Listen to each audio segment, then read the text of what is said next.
今日係電影《我們不是什麼》嘅首映場，不如我哋嚟聽聽觀眾嘅觀後感嚟。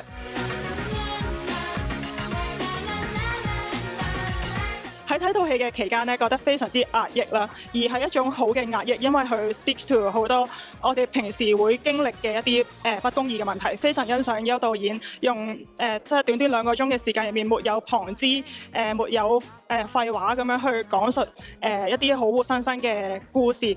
有相當多元素，但係綜合起嚟咧，又唔會覺得好濃烈、好急促。佢每樣嘢都帶到嘅，每樣嘢都有帶到，然後可以令我哋觀眾感受到導演嘅意思係咩啦。佢用一個好舒服嘅節奏，就好似食一個有好多唔同配菜嘅套餐咁樣。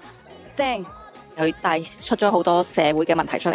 兩位主角嘅心路歷程，即係佢哋個掙扎，我即係 feel 到嗰個痛喺入邊啊！我就覺得導演拍得好好嘅，就將好多同性戀問題啦講得好好，佢將自殺啊。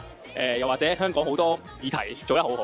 令我比較感慨就係話 AK 去嗰個茶餐廳嗰度見侍應嘅時候，明明開1萬蚊，個老闆知道佢等錢使就壓佢價。咁其實呢啲喺香港都好多即係情況發生，亦都係因為呢啲生活上嘅點點滴滴，令到阿輝仔同埋阿 AK 佢哋係即係走上一個咁嘅選擇。6月19號入場睇《我們不是什麼》。6月19號入場睇《我們不是什麼》。6月19號記得入場睇《我們不是什麼》。6月19號入場睇《我們不是什麼》。6月19號入場睇《我們不是什麼》。6月19號我們不是什麼，戲院見。想睇訪問、聽 talk show，緊貼多倫多文化圈，快啲 subscribe Ears Online 啊！